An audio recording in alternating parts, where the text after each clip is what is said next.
to Nigerian public office, particularly membership of the Federal Executive Council of this country. That is what, Mr. President, I want him to do. Then the second question here, sir, with your permission, sir, is some times back, about 1 or 2 years ago, there were newspaper publications regarding a voucher by National Maritime Authority, which was a result of a letter written by the nominee in his capacity as the President's Special Assistant on Media or Public Affairs or whatever, to the Minister of Transport, requesting him to finance an enlightenment campaign to boost the image of Mr. President. And then this letter was approved by the minister and directed the National Maritime Authority Director General to go ahead and pay that money. This voucher was raised, and then a check number 50700 was issued, but not in favor of his person or his office. It was directed that a merchandising company should be the beneficiary of the 15 million naira. This Senate, part of our responsibility is to appropriate funds for running public offices. We have done that in the year 2003 and 2004 for Mr. President. I think it is something of interest to the National Assembly to see that the running of the office of Mr. President is done not just with the funds we have approved, but with other funds sourced from other departments for whom we have also approved monies. So it is for this reason, sir, that I want him to clarify this issue. Give us some clarification on the issue of this 15 million naira he collected from Maritime Authority with respect to boosting the image of Mr. President, in the name of enlightenment campaign. Thank you, Mr. President.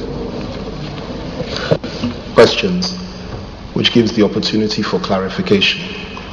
On the first issue that the distinguished senator raised, I would suggest that if there are any question marks as regards my NYSC certificate registration number, that those questions should be put to the issuing authority, simply because I am not there when they issue registration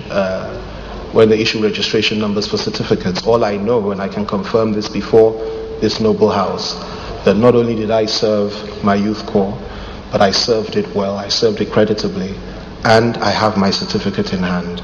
So that's the first aspect. On the second one, the distinguished senator raised, there is absolutely nothing that is hidden or that is abnormal about an office within the presidency, the type of office that I have, applying for funds, simply because perhaps my office is a little bit peculiar. There is no allocation to my office. We don't have any money. We don't have an allocation. And right from the beginning, it was very clear that if I was to do my job properly, particularly the very wide aspect of my job, that I would need funding and support, from some of these government parastatals. The NMA that you mentioned has a specific budget allocation specifically for funding and supporting such programs at the discretion of the minister and at the discretion and the ability of the parastatal involved. They went through the relevant due processes. The letter was open for everybody to see. The letter became a matter of public knowledge. It wasn't hidden. I doubt very much I would have written a public letter if there was anything untoward. It went through all the normal processes within NMA. The minister approved it. The money was released, and the monies were used specifically for the purposes that they were asked for. You mentioned the issue of a company that collected the money. That company collected the money, but that money was passed on to a consultants company. which is a consultant to my office, Beautiful Gate Communications, who were the ones that were responsible for the distribution of the money. And I'll tell you why I prefer it like that.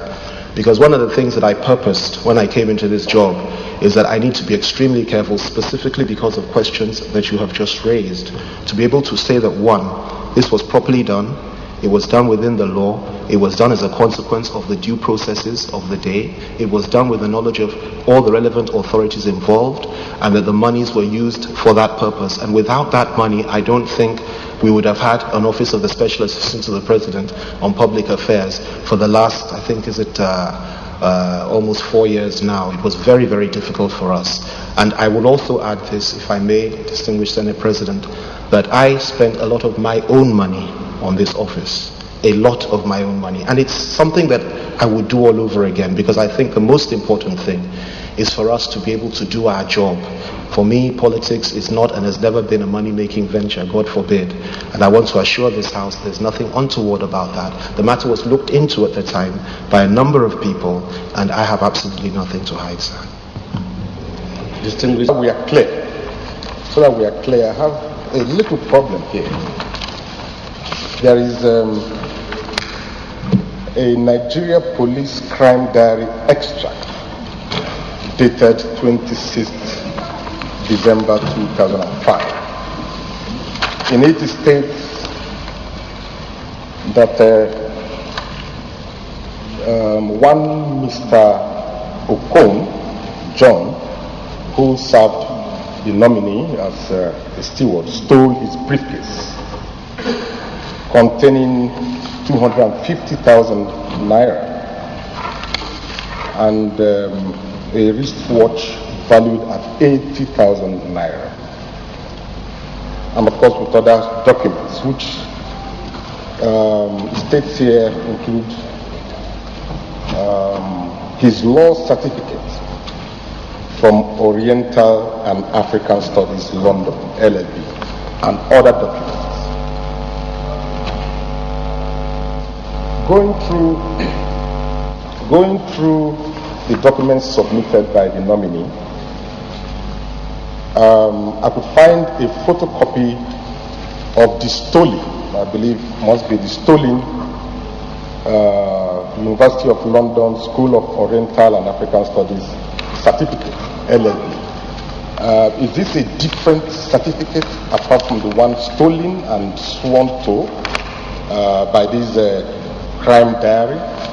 And I also want to know if were you attending an interview that necessitated your having 250,000 in your briefcase and your original certificate at the same time?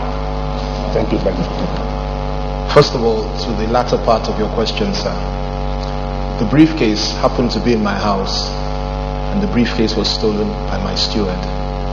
Inside the briefcase contained some money, considerable amount of money by my standards, and vital documents, even some title deeds and so on and so forth, and also a wristwatch. I suspect that the perpetrator of the crime thought there was a lot more money there, but in any case, I don't think he had much use for the documents. The issue that you raised about the certificates, what happened was this. I swore to an affidavit when I realized that it was absolutely necessary to get all this together, stating the facts. At the same time, I immediately reached out to my old university, London University, and I asked them to please get an email of my certificate across. And actually it took them a couple of days. Initially they said it would take them about a week or 10 days, but I needed it. But they emailed what they could, which is what I submitted as part of the package to you, which was a copy of the certificate. They later sent me a copy of the original certificate, which I have here, sir, which I believe arrived, I think, just 2 days ago, and I have it with me here, sir. My other university, Cambridge University, as we speak now, maybe by tomorrow, the day after tomorrow, I will have an original copy of my Cambridge University LLM degree. But what they were prepared to do was to send me a letter stating clearly and categorically when I was there, the quality of degree that I got, the college which I attended, and so on and so forth. And I